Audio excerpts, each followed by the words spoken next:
afterwards. Definitely subscribe, and you can email me your story.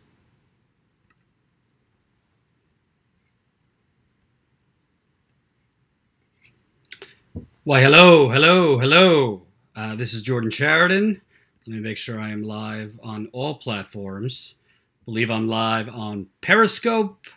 Believe I am live on the Facebook. And I believe I am live on YouTube. Hope everyone is having a lovely Monday, August 27th. I cannot believe it's almost September. And obviously the midterms are closing in. Just going to wait one more minute to make sure we have everybody here. Obviously, big news over the weekend.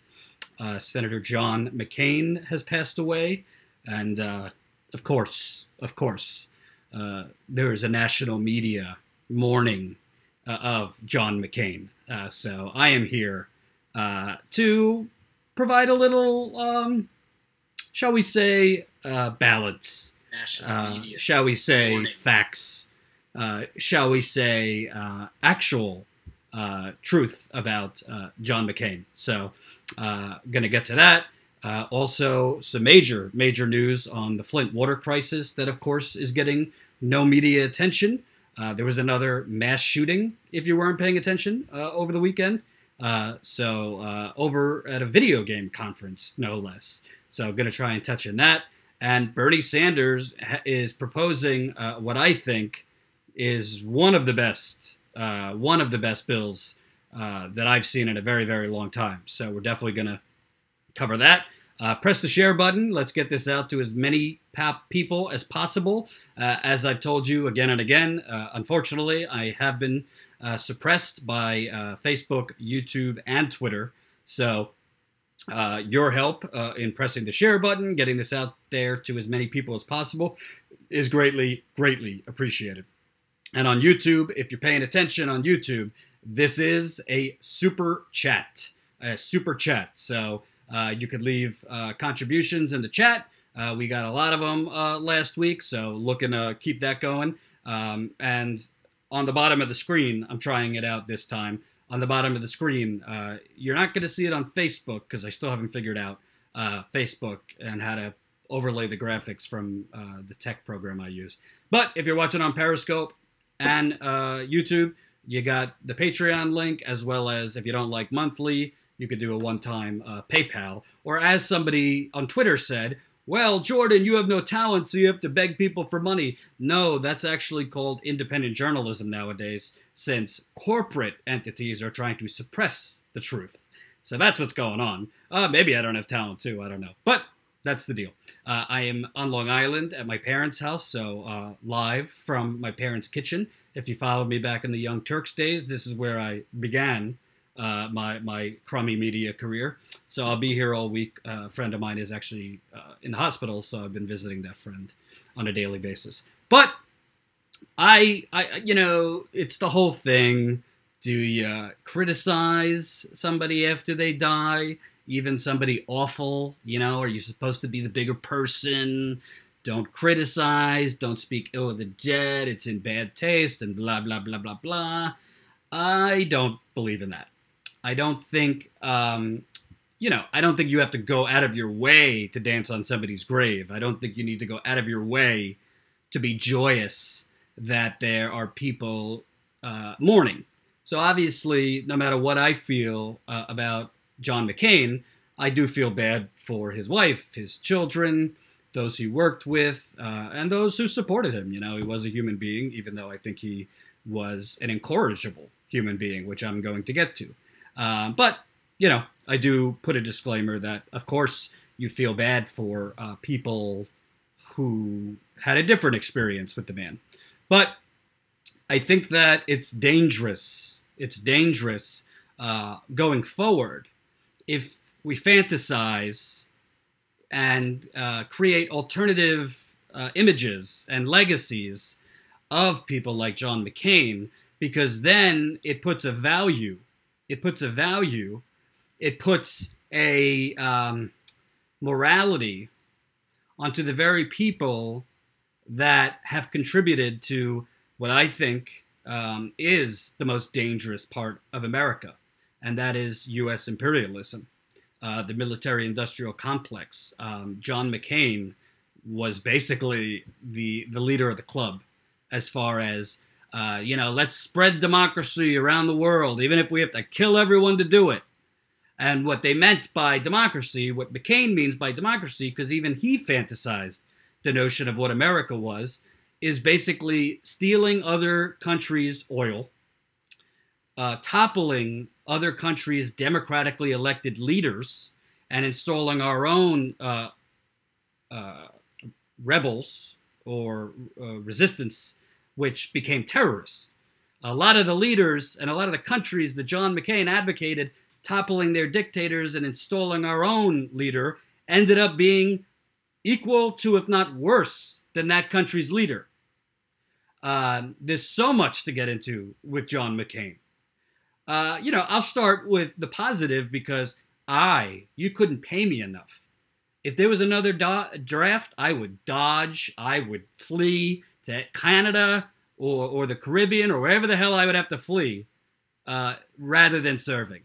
Not only because I don't believe in the wars the United States fights, but I don't want to serve in the military. That's not my bag. So I do give him credit, obviously. Served in Vietnam, prisoner of war, had the opportunity to leave because of his father's rank in the U.S. military and said, no, I'm not going to leave. I have to follow protocol, which means people get released in order of capture. So you can't take anything away from the man who was a prisoner of war and probably experienced the type of torture that very few of us could even imagine. But that's where my generosity ends. Because honestly, you would think a man that saw the true face of war and not what the television movies of the 1960s, 70s, and 80s have infantilized about war, not the images of the United States Rambo going in and, saving democracy and killing the terrorists, but the true heinous nature of war. You would think a man like that, who was tortured, would come out of it and be sounding the alarm so that we didn't continue wars with no real reasoning to be in it in the first place. So we didn't continue wars that were going to, the same way he was tortured, torture other armies' prisoners. The same way that his comrades and soldiers were killed senselessly, kill senselessly other armies and other countries' soldiers senselessly. The same way that he feared United States citizens being in danger. The same way that he feared United States citizens being in danger of terrorist attacks or the great big communistic threat, which was basically a creation of the CIA. You would think that he would have that same reasoning, that we do not go to war, that we do not bomb countries, that we do not drone countries, that we do not send ground troops in, unless it is the absolute last step. Every other step has been taken to prevent it. You would think somebody that saw what war really was would be adamantly against it, if not the absolute last resort. But that's not who John McCain was. That's not who John McCain was. So I first want to address this notion. I'm going to get to the wars, which I think were by and far the most. That's who John McCain was. He was the captain of the military-industrial complex. But before we get to that, the media is falling all over itself. It's like they've lost 3 cats. They're depressed. It's very, very sad. And share this if you're watching on Facebook. Definitely share this on YouTube. Share this on Periscope. John McCain was not a maverick. This was an image, because what John McCain was great at, and by the way, this is as much a tale of the total access game the mainstream media is. Corporate media, all about access. John McCain was the ultimate access. John McCain would talk to anyone in the media, middle of the night, whenever you wanted. He was exposed to the media, and he would talk to the media. Why? Because he wanted to be heard. He wanted to be seen. He had an Arizona desert-sized ego. This is true. If you talk to people who knew him, loved the media, and was very, very smart in manipulating the media. And that's why the media, I mean, you watch Jake Tapper on CNN. Oh my God.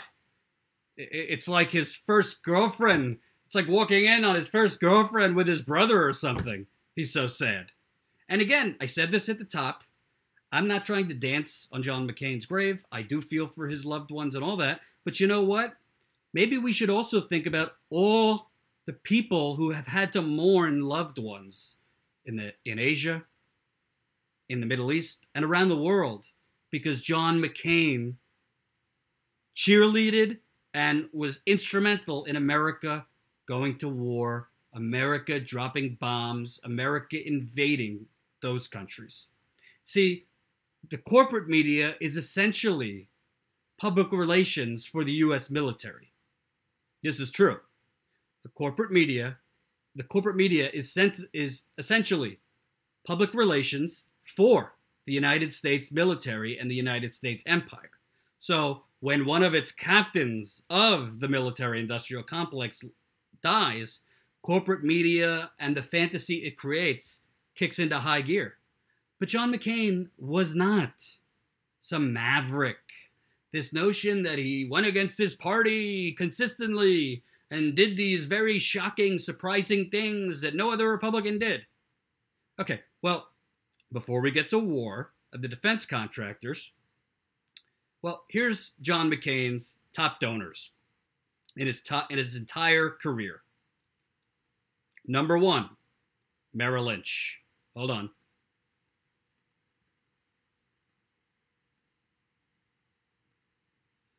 Number 1, Merrill Lynch, $433,000 in his career. Okay? Number 2, JP Morgan and Chase. JP Morgan and Chase coming in. Hold on. JP Morgan and Chase coming in at $415,000. Citigroup, number 3, $398,000. AT&T, $392,000. Goldman Sachs, $373,000. Morgan Stanley, $352,000. Pinnacle West Capital, $305,000. U.S. government, that would be defense contractors or government contractors, $255,000. UBS AG, another financial, $254,000. General Electric, which did manufacture weapons, $244,000. FedEx, $227,000. Bank of America, $219,000. PricewaterhouseCoopers, another financial, $217,000. Credit Suisse, $214,000. Blackstone Group, military, defense, $213,000. American Airlines, $202,000. Wachovia Corp, another financial, $195,000. Greenberg Traurig, $191,000. U.S. Army, $189,000. This is somebody who wanted campaign finance reform? Are you kidding me? That's like a Hall of Fame of the banks. That's a Hall of Fame of big banks and defense, big banks and the defense industry. You cannot get more financial than that. You cannot get more. Okay, so if a politician says money is poisoning our democracy, which John McCain said, you can't get any more beholden to donors that John McCain was. I just showed you the money. That's open secrets. Look it up. Top 20 big banks, big financial institutions, and defense. But the media is making this man out to be a maverick.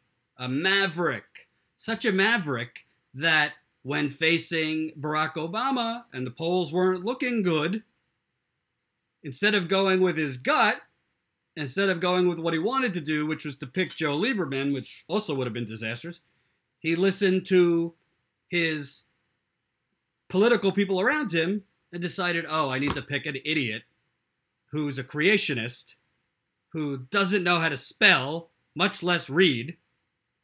I'm going to put her one heartbeat away from the president. What a maverick move. Or when he was running for office, when he was running for president in 2000, he wouldn't come out, even though he believed in his heart the Confederate flag should come down in South Carolina. And whoever won the South Carolina primary in the Republican nominating process was going to probably become the GOP nominee. Instead of saying what he truly believed, he came out and said, oh, well, basically punted on it, didn't give a straight answer, which he later apologized for. John McCain was not a maverick. John McCain created an image of a maverick. John McCain didn't fly from Arizona to Washington, D.C. after cancer treatment to be the final vote, basically to avoid repealing Obamacare because he believed in Obamacare. He did it to put a thumb in President Trump's eye. That's politics, not heroism. It's not being a maverick. John McCain was in a position with his government, very well, government health care. He lived for a year after a terminal brain injury because of his great health care and great doctors that we paid for as the taxpayers. He was in a great position to have some empathy, to see why liberals and progressives believe in Medicare for all. Instead, he came back, put his thumbs down, basically, if you believe the reporting, to screw Trump. But he had an opportunity right then and there to come out and say everybody deserves health care. Not just for the rich, not just for people with jobs, but everybody. Because he was experiencing it. He chose not to. And again, this maverick notion. John McCain loved every single tax cut known to man. Hold on. No, I don't have it. Oh, well. I had a list of the tax cuts that he voted for. Oh, here it is. Here we go. Voted in 1903 to expand the Reagan tax cuts, which helped triple the debt. Voted in 1984 against $300 billion in tax increases. Voted in 1989 to cut the capital gains tax and expand IRAs, helping his wealthy donors. Opposed George Bush's tax-raising budget in 1990. Supported a supermajority for tax increases and a capital gains cut. Again, another capital gains cut. Opposed Bill Clinton's tax increases.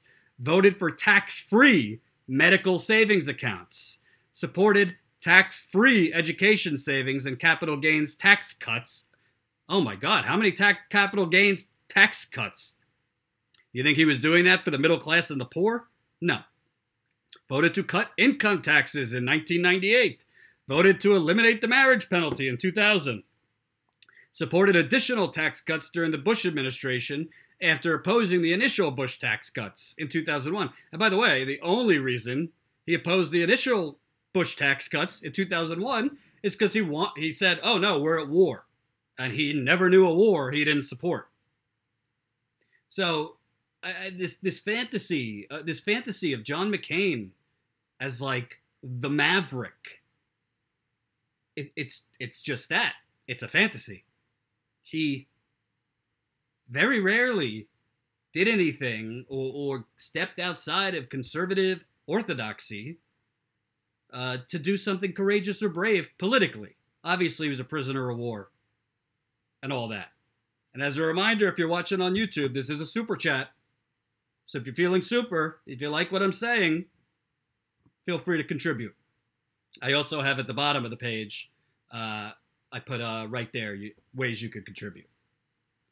And let's make sure everything's working. Okay, good. Because it wasn't. 1 second. There we go. So that's the notion that he was a maverick. That's just bullshit. Sorry. Some people might be saying, well, Jordan, how dare you? The man just died. He hasn't even been buried. Well, he was a senator, ran for president, longtime public figure. Sorry, he's not immune to criticism. I refrained for the day he died, I refrained. And then I reported the truth the next day. You can't let the media and its absurd fantasizing. I mean, it's a fantasy. They're not talking about John McCain. I don't know who the hell they're talking about on television. Because it's not McCain. I just showed you. It's like a Hall of Fame lineup of big bank donations, defense contractor donations. And he was for campaign finance reform? It's like Hillary Clinton is for campaign finance reform. But in private speeches to the banks, oh, you know, they're just politicizing your role in the global financial crash. I still love you guys. You know, we'll work together to fix the problem you created. I mean, it's political hypocrisy and fraudulence at its finest. But I also think John McCain, to me, the legacy of John McCain is the total devaluing of non-American lives. Thank you, Sean B. $10. Feeling super? Jordan, thanks for all your work. Thank you so much, Sean. I appreciate that. And thanks to everyone who contributes through the super chat. We're doing our best here to get Status Quo off the ground. My business partner, Jen, is on vacation, actually, so she won't be around this week. But I'm doing everything I can myself. We got our website developer in the background sending me different versions of the website. That will be up in September at some point. Ty is doing some stuff and working on some things, including a documentary, which I'm going to play you the trailer today as I talk about Flint. So your contributions are very, very much appreciated. But the legacy of John McCain is to make devaluing the lives of other people across the world as opposed to valuing American lives. And by the way, the lives that John McCain valued in America, I'm sorry to say, were not, you know, the vulnerable. It was not the impoverished. It was not people who work for a living. I just showed you the money. It's the money, Lebowski. It's always the money. John McCain was a Reaganite, Bushite Republican. He pushed for tax cuts for wealthy people. He pushed for deregulation for wealthy people. And in large part, his wars helped wealthy people. I understand that his grandfather was in the Navy. I understand his father was in the Navy. I understand it's part of who he was. It was his DNA. But do you know how many soldiers there are out there? I've watched documentaries. I've met U.S. veterans. That their war experience has pushed them to make sure that the wars we fight are for righteous purpose. That the wars we fight are for a last resort, not a first resort. That we honor our soldiers by never sending them to wars unless we absolutely have to for the safety of the United States and its citizens. John McCain did not live his life that way. John McCain claimed to hold soldiers near and dear, number one in his life, but he never hesitated to send them to a war when there was shoddy intelligence or when we were not imminently threatened. I mean, I'm going to read you this list. It's truly, truly unbelievable. This list, a map of all the countries John McCain has wanted to attack. Here we go. This is from Mother Jones. Syria. McCain on Syria. Providing military assistance to the Free Syrian Army and other opposing groups is necessary, but at this late hour, that alone will not be sufficient to stop the slaughter and save innocent lives. The only realistic way to do so is with foreign air power. What he wanted, airstrikes culminating in regime change. Well, we started the airstrikes again, and if the Warhawks get their way, I'm sure we will do regime change. Mother Jones gave McCain five angry McCain faces for that one. Iraq. Fighting words. Leaders always have choices, and history teaches that hard choices deferred.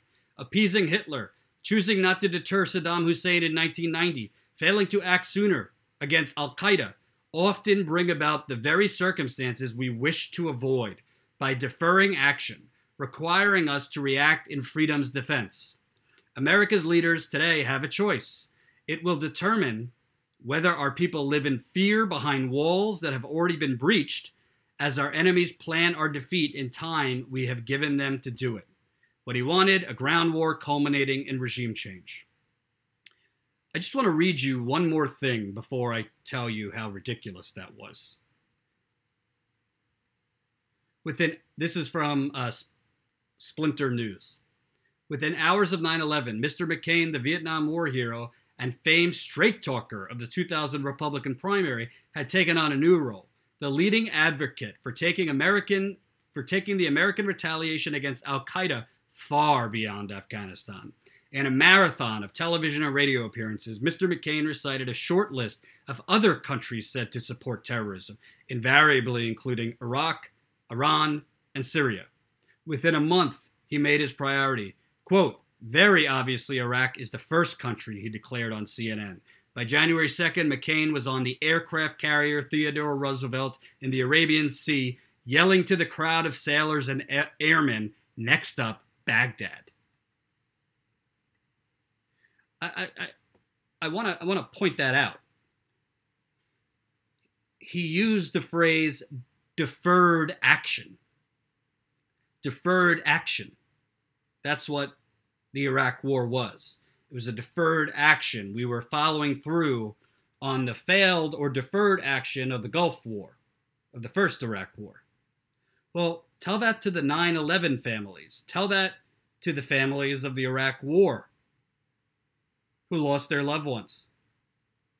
They were told, we went to war because Saddam Hussein orchestrated and had something to do with September 11th. They were told that Saddam Hussein had weapons of mass destruction and was planning on using it against the United States and our allies. That's what they were told, and that's what we were told. So John McCain and Bush and Cheney, God, looking at the media and how they're responding to McCain's death, I can only wait for Dick Cheney and that alternative reality that we're going to see. John McCain lied to the American people.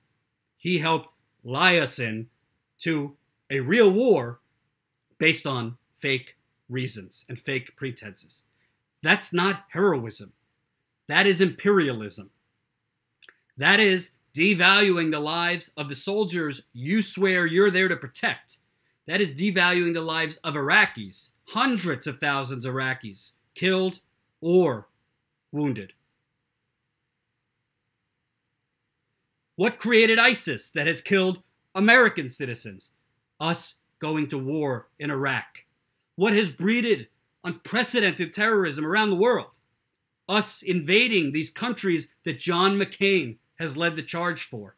But the media depicts this as heroism. The media depicts this as patriotism. The media depicts this as, being a maverick. Again, I do feel for his family. He has people who loved him, and he has loved ones. But that doesn't excuse the all-out military assault that John McCain didn't just cheerlead, but helped legislatively to get through. There's a reason Raytheon and Boeing put out glowing statements about John McCain. Let me read you more.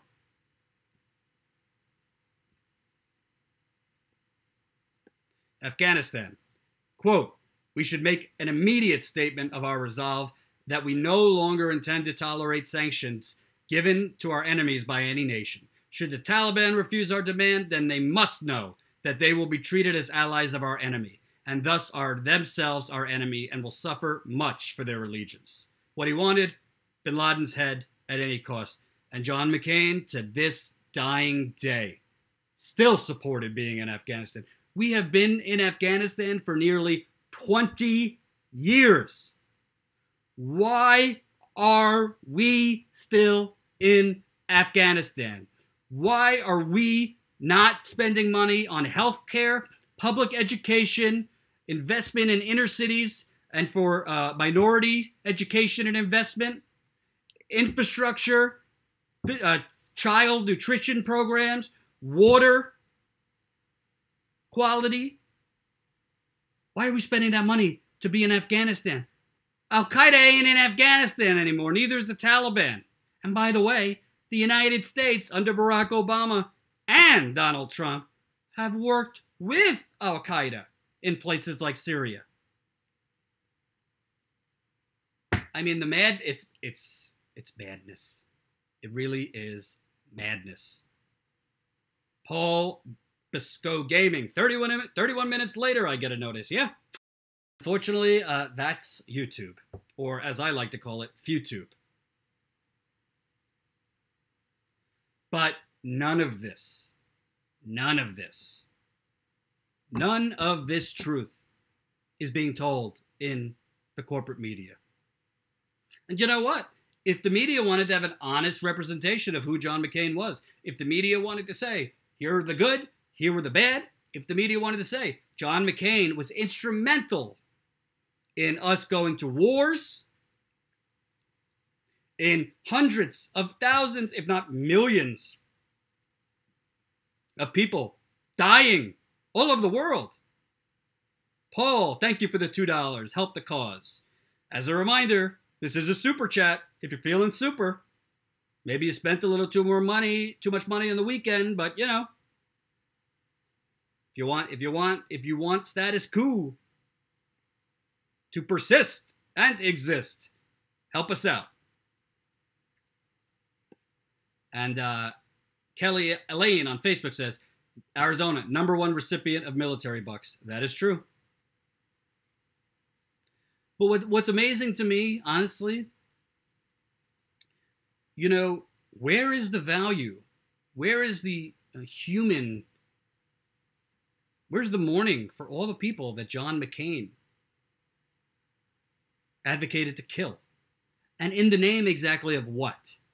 Nobody, no person today could honestly say that Iraq posed an imminent threat to the United States. Nobody today. I agree that we should have went into Afghanistan until we took out the Taliban, not put out a permanent tent in Afghanistan, not parked out for 20 years. It's going to be 20 years in 2021. Libya, no imminent threat to us. None of these countries posed an imminent threat.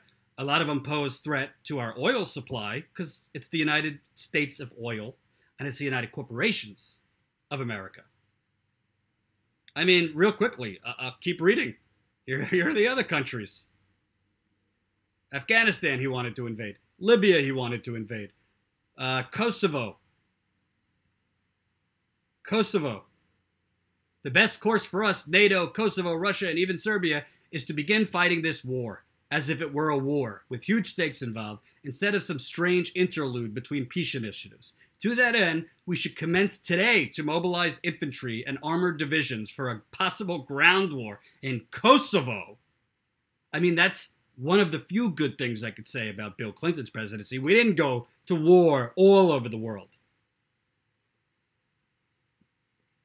Iraq Part 1, Nigeria. On Nigeria, if they knew where they were, I certainly would send in U.S. troops to rescue them. In a New York minute, I would, without permission of the host country. I wouldn't be waiting for some kind of permission from some guy named Good Luck Jonathan. Oh, boy. He wanted action in Bosnia, airstrikes. He wanted actions in North Korea. Quote, I would arm, train, equip both from without and from within forces that would eventually overthrow the governments and install free and democratically elected governments. What he wanted, regime change by local opposition, which many times we put the opposition in place who are worse than the people we're taking down, because a lot of those oppositions are, say it with me, terrorists. We keep going. Iran, quote, it's that old Beach Boys song, bomb Iran, bomb, bomb, bomb. Yeah, let's joke about killing more people. Georgia, not the state. Today we are all Georgians. He wanted aggression towards Russia after the invasion of Georgia. Russia, now is the time to fundamentally rethink our relationship with Putin's Russia. We need to deal with the Russia that is, not the Russia we might wish for. We cannot allow today's actions by Putin to stand without serious repercussions. We should push for the completion of all phases of our missile defense programs in Europe and move expeditiously on another round of NATO expansion. What he wanted, a new Cold War. I wish I could say I'm done, but I'm not. Sudan, he wanted. NATO should immediately establish and enforce a no-fly zone over Darfur to ensure that Khartoum ends its offensive military flights and bombarding raids, as the Security Council has already demanded. The United States should intensify efforts to persuade UN members to commit troops and funds for the UN force in Darfur, and it should develop plans for U.S. logistical support.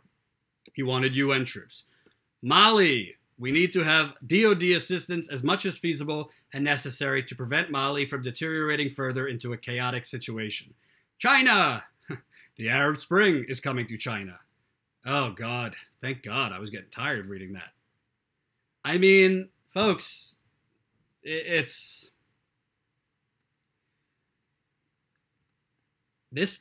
was not, maybe at one point as a prisoner of war, you could say this was an American hero.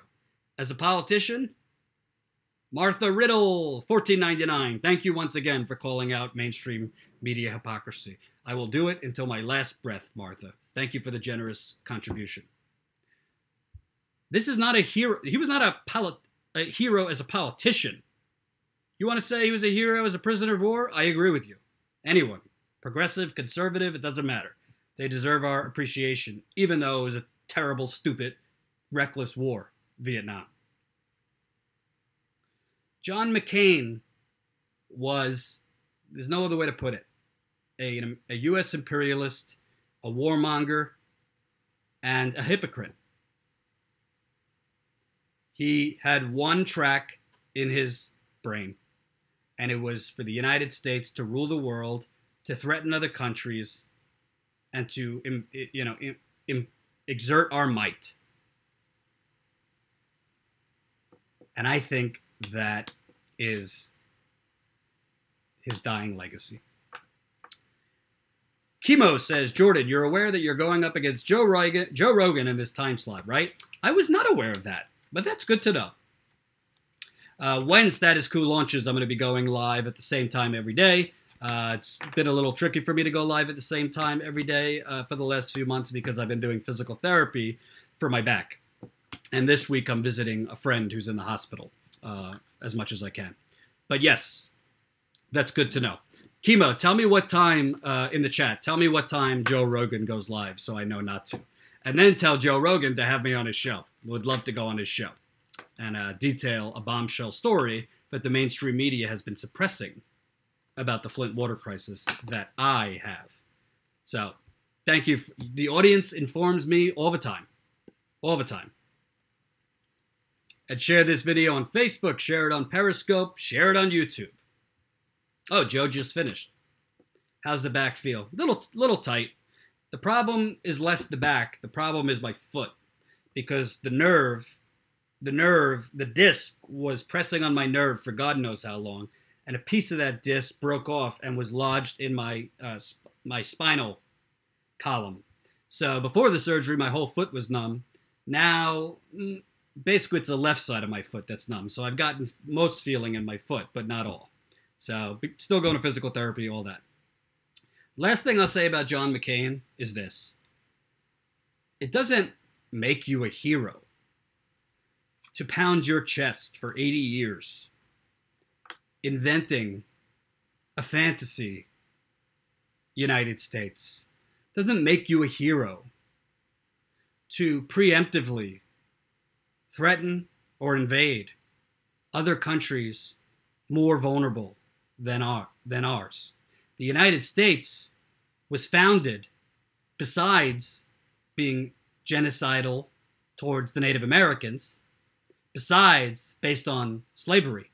The United States, the philosophy, the DNA of the United States was trying to flee our Great Britain, our British oppressors. It doesn't make John McCain or his ilk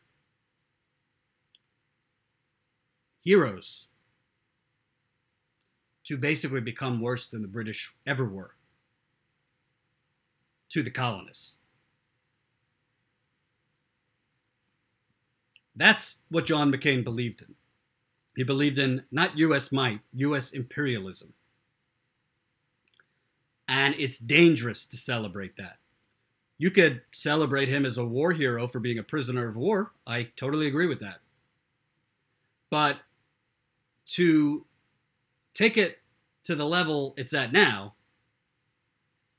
with all this nonsense about a maverick and a hero, and somehow was, totally a beacon of freedom. I mean, Lindsey Graham, the death of freedom. Well, John McCain didn't exactly care about the freedom.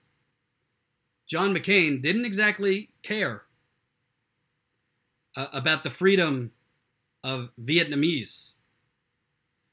John McCain didn't care about the freedom of Iraqis or Afghans or name your country. He was instrumental in us invading. So I'm not mourning John McCain.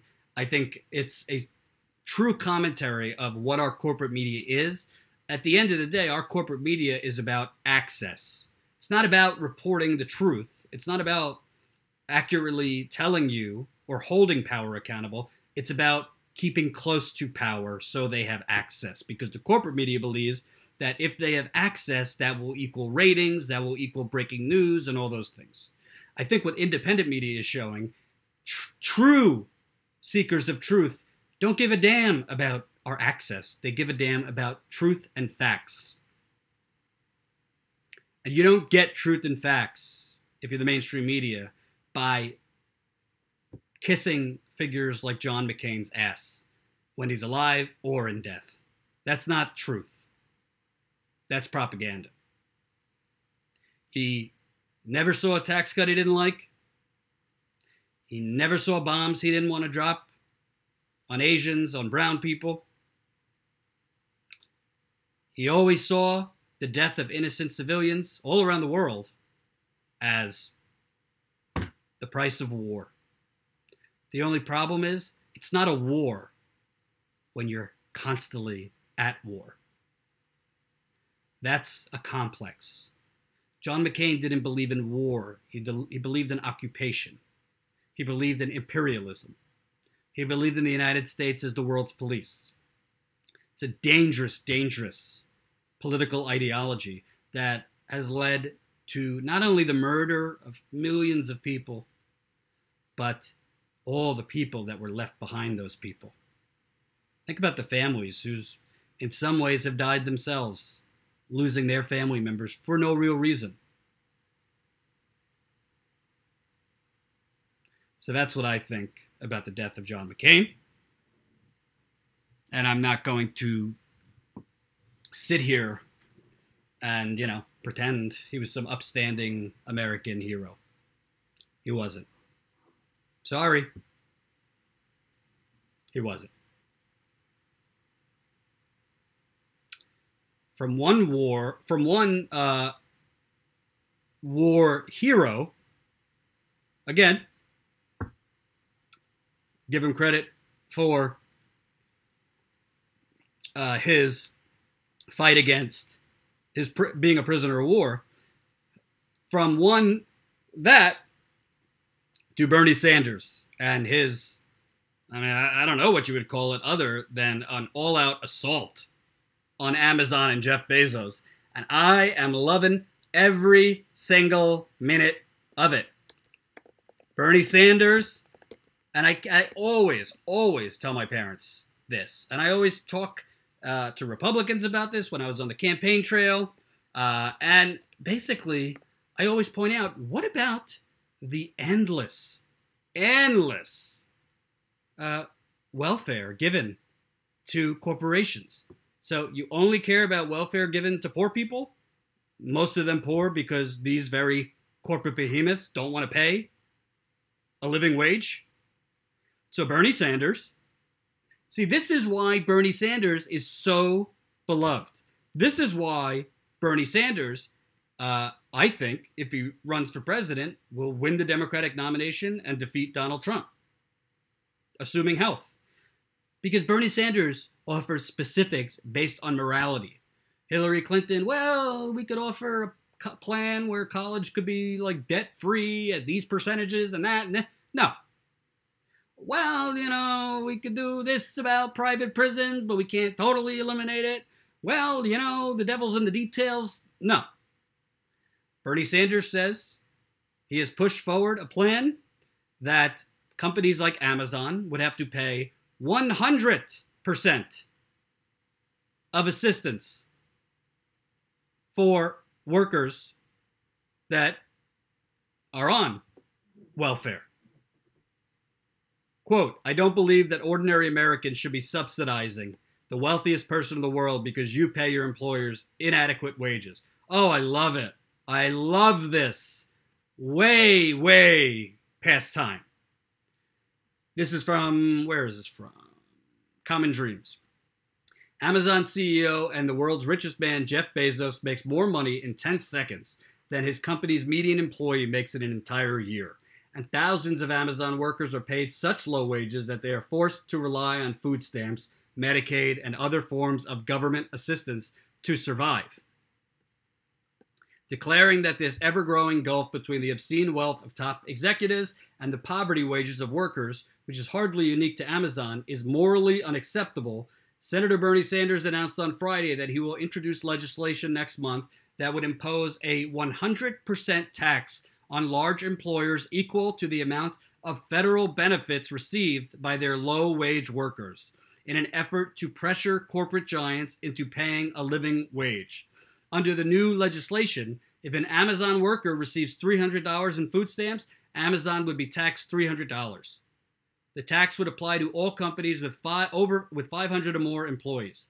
While Mr. Bezos is worth $155 billion, and while his wealth has increased $260 million every single day this year, he continues to pay many Amazon employees wages that are so low they are forced to depend on taxpayer-funded programs such as food stamps, Medicaid, and subsidized housing to get by. Quote, while Mr. Bezos is the most egregious example, the Walton family of Walmart and many other billionaire-owned large and profitable companies also enrich themselves off taxpayer assistance while paying their workers poverty-level wages. That is why I am introducing legislation in September to demand that Mr. Bezos and other billionaires get off welfare and start paying their workers a living wage. I say, amen, baby. Burn, baby, burn. Why this is so good? Why this is so good? It's very good for a lot of reasons. First off, it's never going to pass. Not unless he's president and we actually have progressives.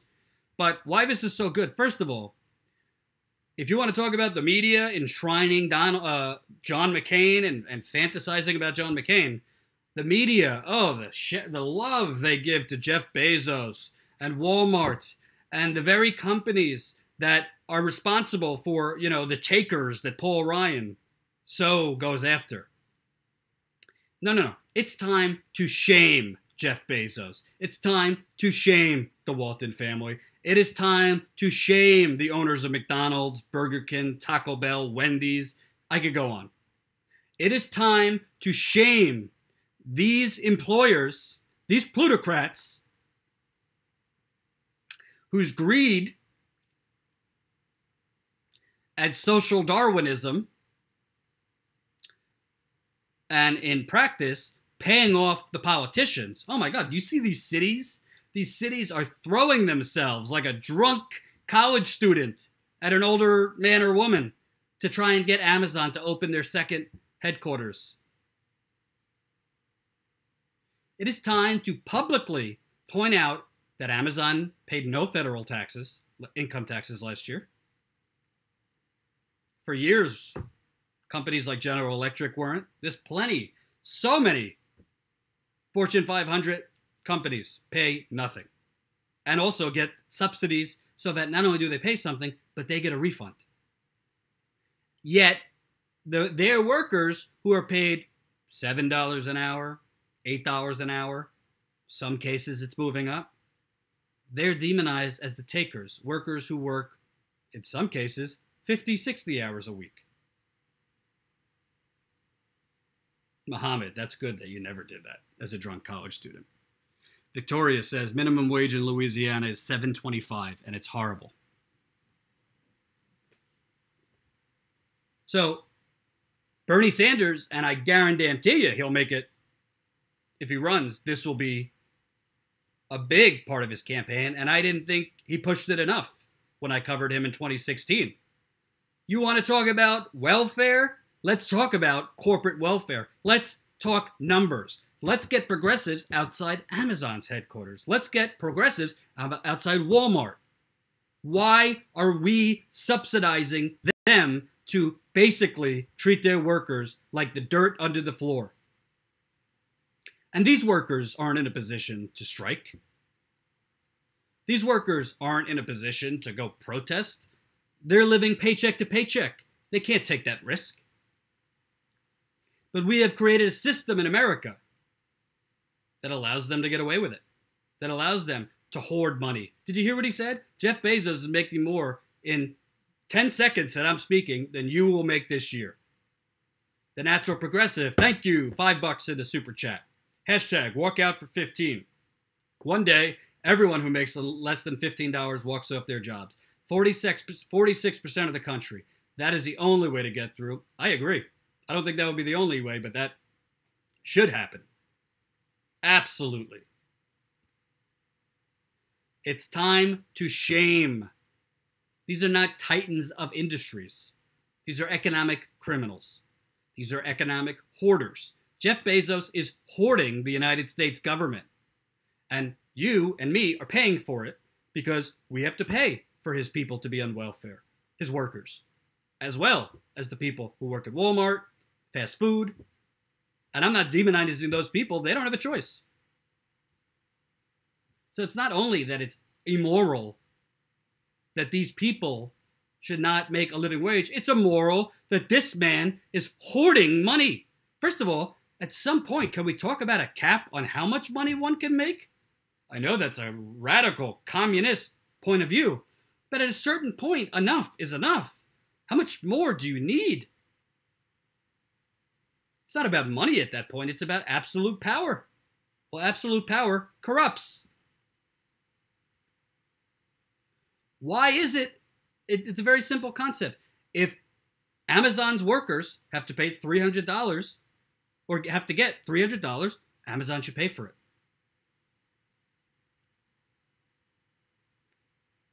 Why is that considered welfare, by the way?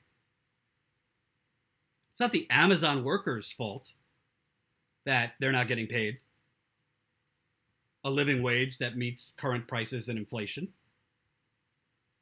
Whose fault is it? It's not the Amazon worker who shows up to work on time, works a 40-hour week or a 50-hour week, produces. A free market that works well, and I don't even believe in the free market because it isn't free. It's engineered by plutocrats. But a real market, you get paid comparable to what things cost. if we were following, if workers were getting paid to inflation, the minimum wage would be over $20, dating back decades. So I say Bernie Sanders, Our Revolution, and all these political groups, we need more of this. I'll read you a little bit more. While Mr. Bezos is worth $155 billion, and while his wealth has increased $260 million every single day this year, oh my, $260 million every single day. He continues to pay many Amazon employees wages that are so low they are forced to depend on taxpayer-funded programs such as food stamps, Medicaid, subsidized housing just to get by. While Mr. Bezos is the most egregious example, the Walton family and other billionaire-owned large and profitable companies also enrich themselves off taxpayer assistance while paying their workers poverty-level wages. I think I already read that. Sorry. According to public data obtained by the nonprofit New Food Economy and The Intercept, as many as 1 in 3, oh my God, 1 in 3 Amazon workers in Arizona, one of the few states that responded to NFE's public records request, rely on food stamps. That's 1 in 3. The situation is similar at massive companies like Walmart and McDonald's, where many employers aren't paid enough to survive without government assistance. All the while, the Walton family and McDonald's CEO continue to get exponentially richer. By proposing legislation that would impose a tax penalty on companies like Amazon, which paid nothing in federal taxes last year, Sanders is adding substance on top of his recent efforts to publicly shame ultra-wealthy CEOs like Bezos at rallies and town halls across the nation. In June, Sanders invited the CEOs of Amazon, Disney, McDonald's, and Walmart to participate in a public event with some of their low-wage workers and attempt to justify paying their employees poverty wages. None of the CEOs accepted Sanders' invitation. According to Sanders' office, more than 100,000 people have signed the petition. Quote, "It is absurd. It is beyond absurd that you make more money in 10 seconds than the median employee of Amazon makes an entire year," Sanders concluded. "I don't believe that ordinary Americans should be subsidizing the wealthiest person in the world because you pay your employees an inadequate wages."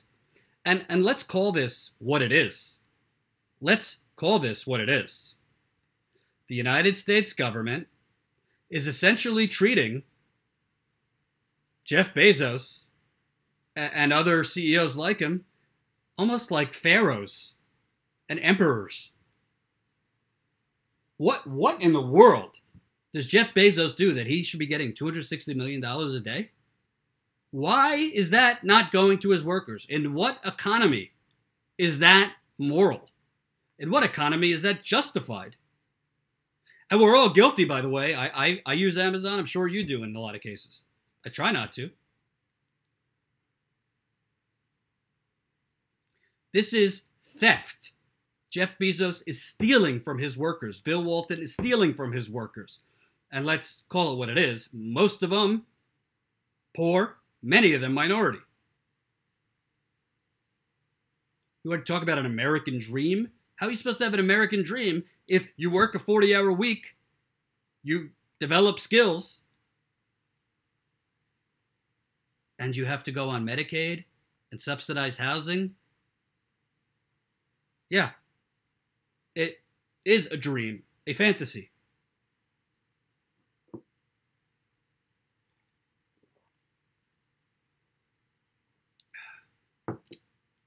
Unreal.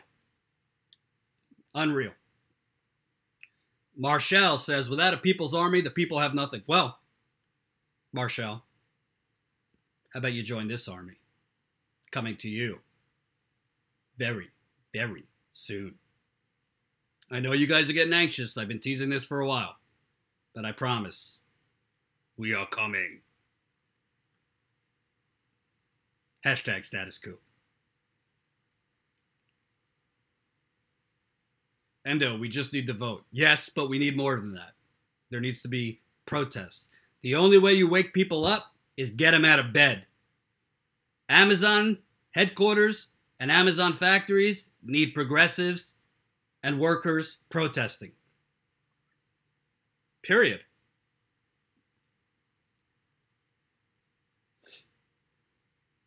So I say, burn, baby, burn.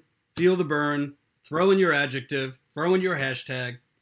And this is why Bernie, if he runs, has a really good chance to win. Because you want to know something? This is a message independents would like. Independents don't believe we should be subsidizing Jeff Bezos and Walmart and fast food owners. And I got news for you. I don't think a lot of Republicans would think that either. And this is something the Democratic Party should be saying. But of course, they take money from all these greedy assholes. This is a message that cuts across political parties because it's common sense. You want to know what? People like Jeff Bezos, people like Bill Walton, owners of fast food, think about our current president. You know what they hate more? You know what they hate more than not making money? Being shamed for being whores and hoarders. They hate when it comes out who they really are. They hate when it's shown how greedy and vulturous and evil they are. So, keep showing it. Keep showing it.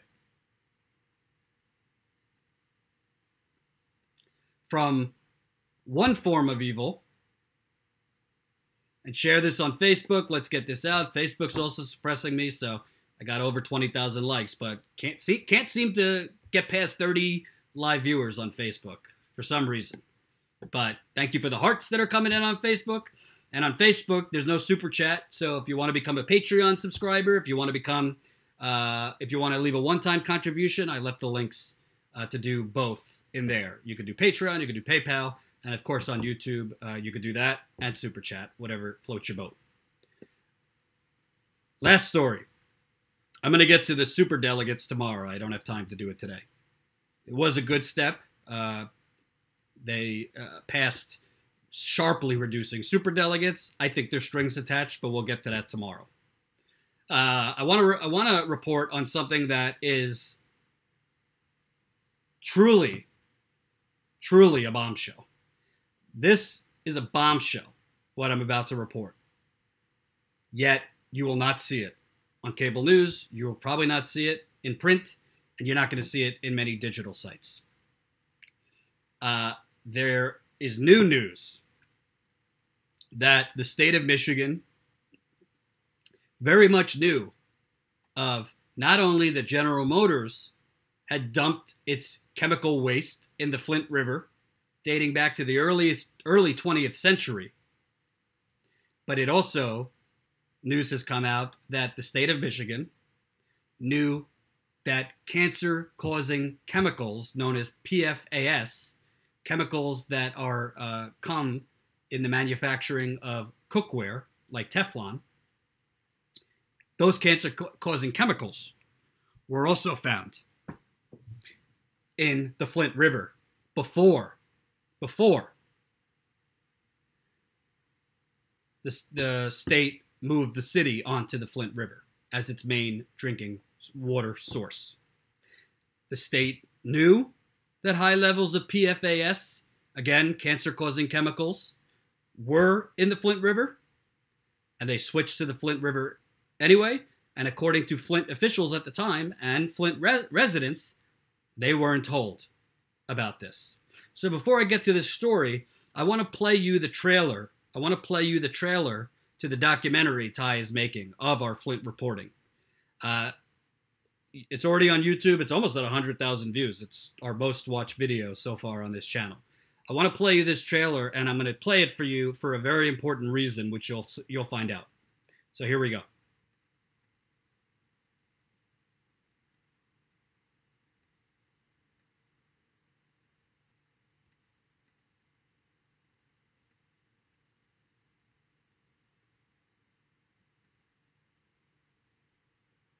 Hey folks, Jordan. It is my video diary. I might have uncovered some major, like capital C level corruption here. That if I can get enough people on the record, might prove that let's just say, the numbers they've been using to declare the water safe here in Flint, corrupt. Not true. Cooked. Fake. Throw in your adjective. They told me to turn the stuff on, let it run for a minute, and then catch the water. You said they had let it run and then put the sample bottle in.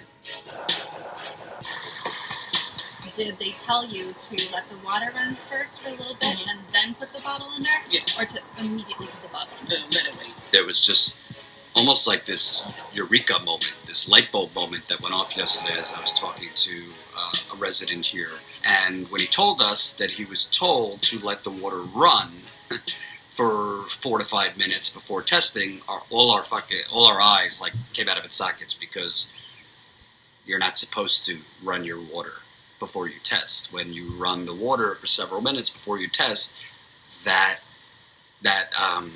basically eliminates most of the lead, and you get a lower lead reading because you've run the water.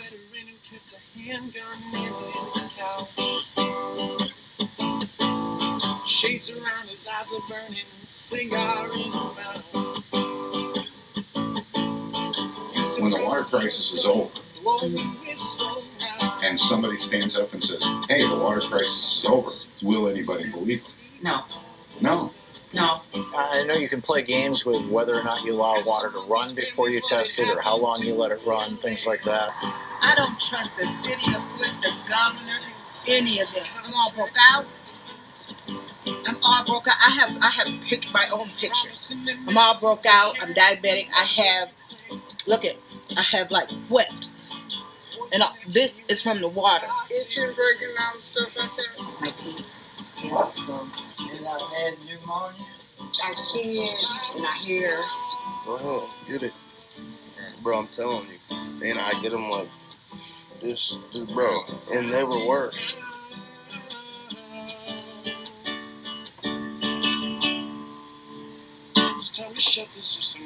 My daughter did have a miscarriage. And you go to the doctor, they got the doctor saying, oh, it's okay. It's not okay. I'm living with this. I'm living proof. You know, I'm here. Y'all going home to your own residence at the end of the day. When everything is done, I'm living it. It doesn't make any sense in this life.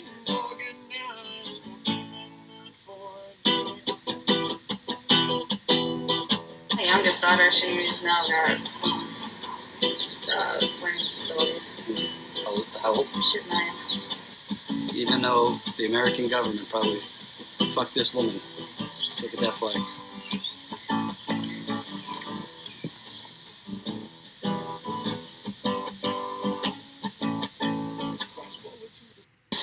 Even though the American.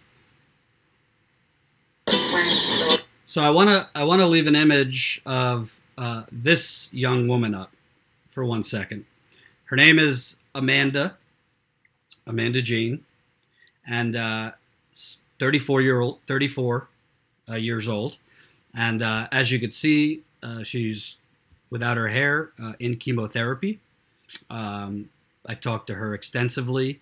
Has 3 children, and can't work while she's in chemo. The reason I'm showing you that image, and sorry for Facebook that you can't see it, I'm going to have Ty finally this week. He should be able to figure out how to get the graphics working with Facebook. Why I'm showing you this is because the story that came out today, that the state of Michigan had knew that there were high levels of PFAS chemicals in the Flint River before they switched to the Flint River as Flint's primary drinking water source. PFAS chemicals can affect your thyroid. And thyroid cancer is what Amanda has. I want to be very careful. I'm not a doctor, so obviously, you know, no firm way to say, oh yeah, this is definitely what caused somebody's cancer, right? Can't say that, but I can point out, Amanda is 34. She never had any health problems in her life before they switched the water in April 2014. This is what she told me. Never had any health problems before they switched the water in April 2014. About 6 months later, that's when she found spots on her kidney. She was drinking the water from the tap. They found spots in her kidney. Then several months later, she started having migraines, heart palpitations, and other symptoms of your problems with your thyroid. And then at the end of 2016, that's when she was diagnosed with thyroid cancer. Thyroid cancer, generally speaking, women are at more risk for thyroid cancer, and generally speaking, age 40 or above. She's 34. So again, no way for me to say, yes, this is definitely what caused her cancer. But we can say this. The Flint River, and I'm about to read you the story. Here we go.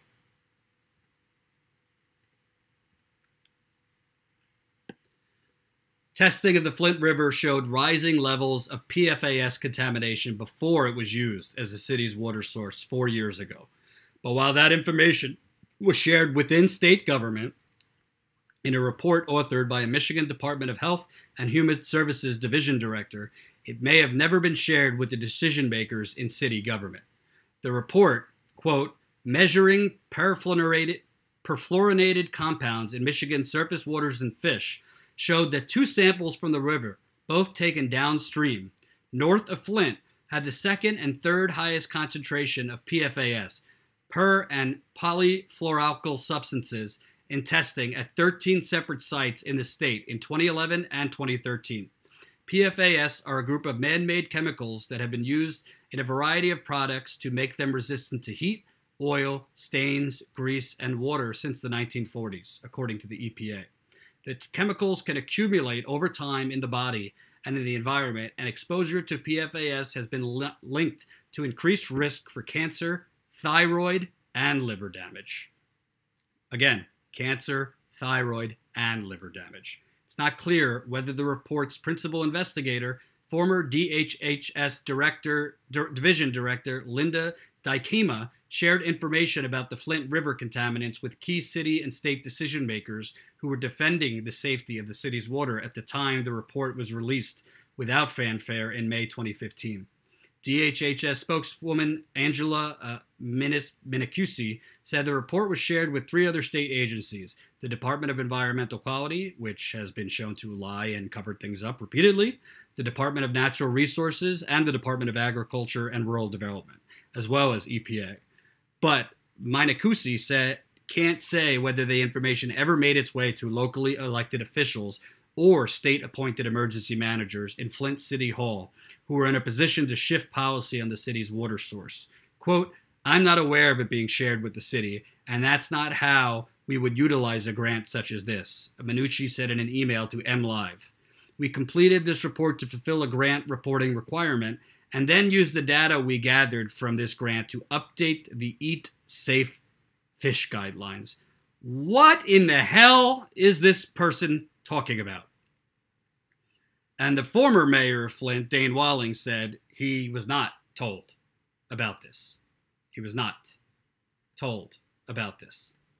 So let me get this straight. The Department of Environmental Quality in in Michigan, which signed off on them switching to the Flint River, knew that there were high levels of a cancer-causing chemical which can cause cancer, thyroid, and liver damage in the Flint River. But because of some nonsense, this is not what the grant was meant for, like an email couldn't have been sent, or some phone calls couldn't have been made, or some meetings could have been made or organized to say, hey, not only does the Flint River have a century of dumping from General Motors, but there's also these concerning chemicals that could cause cancer. And once again, there's no way for me to clearly say that's what caused this fine woman, Amanda Jane, cancer. I've talked to Amanda many times. She also has a spot in her kidney that unfortunately they haven't been able to biopsy because her immune system is too weak. But 34-year-olds who never have a health problem and then 6 months after drinking the water have spots on their kidney, and then a year after drinking the water, have thyroid cancer. You do the math. I mean, it's irresponsible. I'm not going to say this is definite, but there were chemicals in that water that could have contributed to her cancer and her thyroid being depleted. This is now proven. And it's not even being discussed in the media. And by the way, look at the difference in response. Look at the difference in response. You have the state of Michigan found out about PFAS chemicals in the Flint River before they switched to the Flint River. And they switched to the Flint River anyway. Could that have something to do with the fact that Flint's poor? Poor black people, poor white people. What the hell? We'll save some money. Let's switch to the Flint River. Oh, we want to save some more money. Let's not put corrosion control chemicals in the water. Corrosion control chemicals help control against chemicals like that. Dangerous chemicals dipping into the water, not to mention lead. But now that PFAS chemicals, the same chemicals that they knew about before, they knew before they switched to the Flint River that these chemicals existed in the Flint River. Not like, chemicals that they're bad, but they won't cause anything. No, chemicals that have been shown around the country to be causing cancer. DuPont had to settle for over $600 million with families in the Ohio River Valley for causing cancer because of dumping PFAS in water bodies in the Ohio River Valley. Same thing's happening in North Carolina right now. Lots of lawsuits. PFAS chemicals found in the Cape Fear River. When I was at the Young Turks, I went down there to report on that.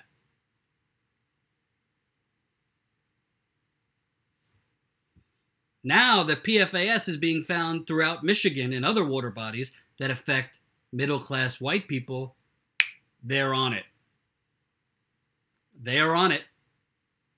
You have seen a pretty aggressive response from the Department of Environmental Quality, the state of Michigan, Governor Rick Snyder.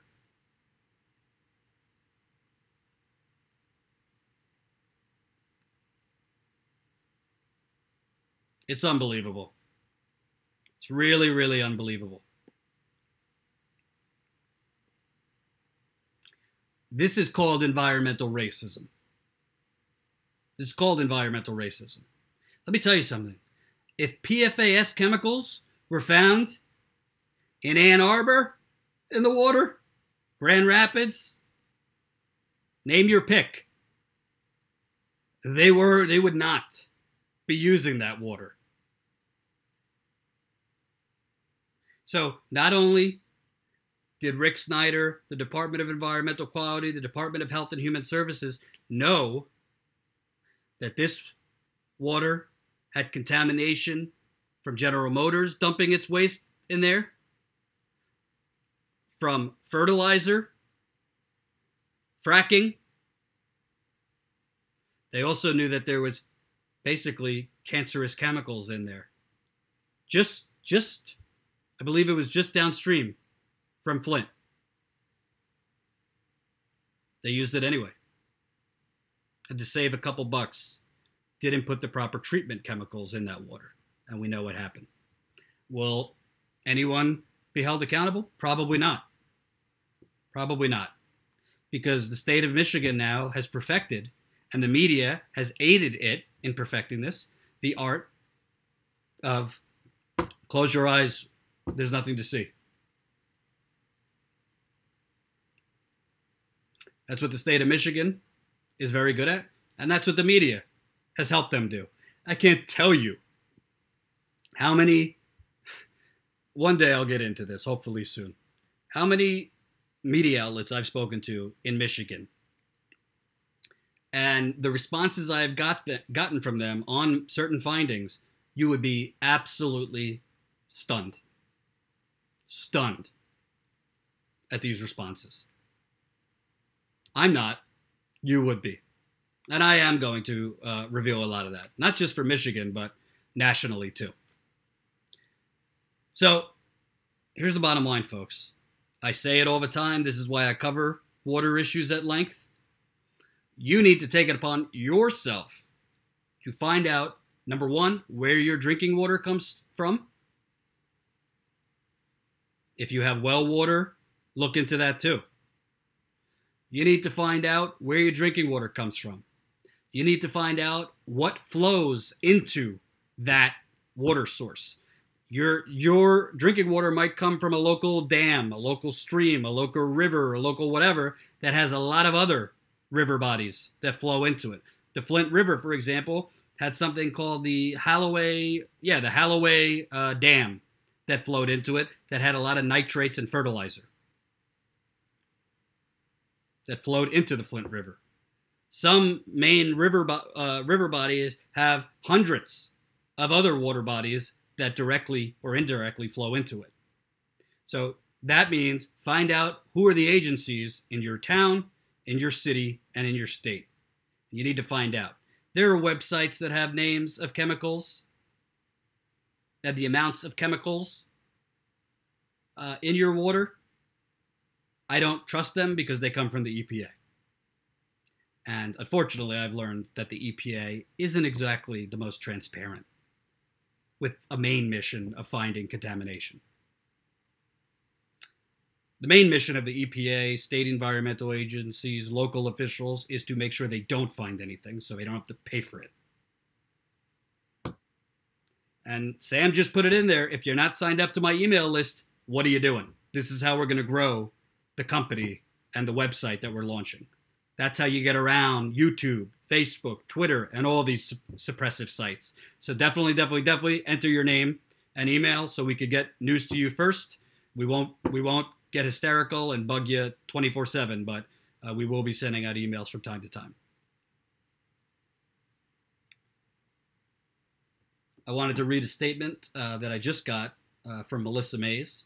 She's a leading activist in Flint. I've interviewed her many times. She's been quoted in many national outlets. She was instrumental. She was instrumental in the lawsuit that won $97 million, a $97 million settlement that went a long way to fixing a lot of the pipes. I wanted to give you her quote in response to this. Quote, "How many other chemicals and contaminants will we find out we drank after the fact? It is horrifying to know that if they did test the water before we switched to the Flint River, that they did not disclose this information to residents so they could protect their families. When will people matter?" Couldn't have said it better. One more time. How many other chemicals and contaminants will we find out we drank after the fact? It is horrifying to know that if they did test the water before we switched to the Flint River, that they did not disclose this information to residents so they could protect their families. When will people matter? When the people revolt. And by the way, that's a woman who herself has many health problems because of the lead and other contaminants, and her 3 teenage boys all have severe health problems. I've met them all.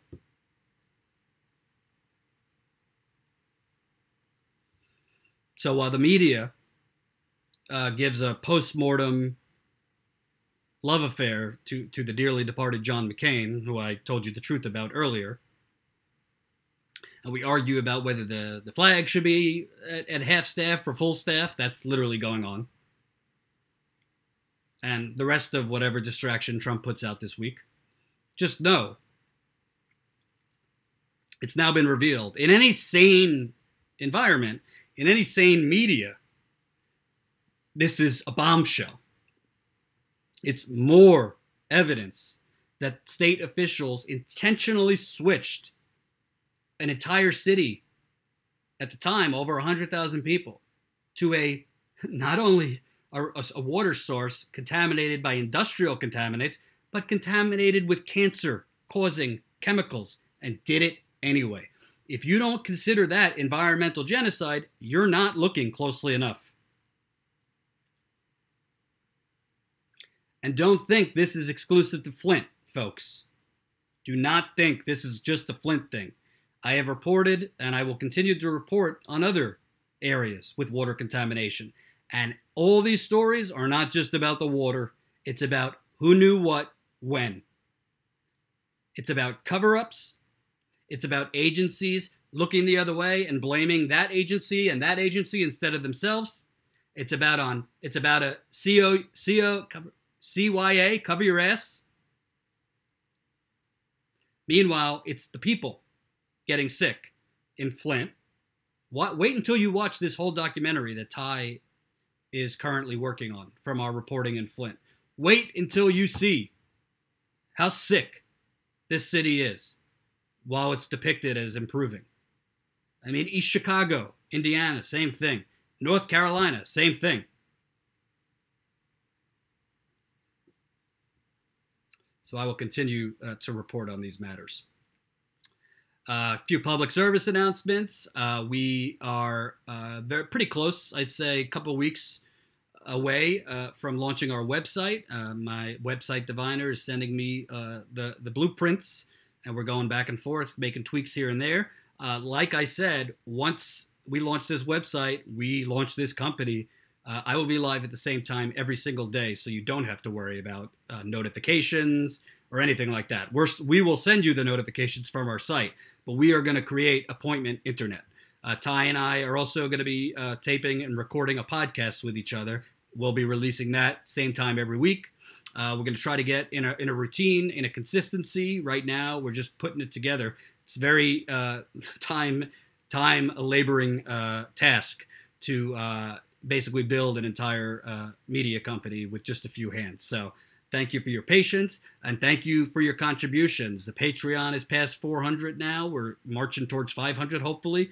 Thank you to those of you who are Patreon subscribers. For those of you that aren't, you could do it as low as $1, $2, $5 a month. We're going to have other ways that we're going to try to earn revenue for this company. And also, if you don't want to become a monthly subscriber, there's also contributions you can make at PayPal. PayPal.me/statusquo. That's PayPal.me/statusquo. We've had people contributing there too.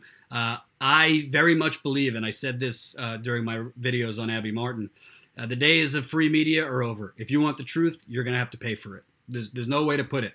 I don't sugarcoat it, and I keep it real. Obviously, if I was in this to make $1 billion, I probably wouldn't be an independent media.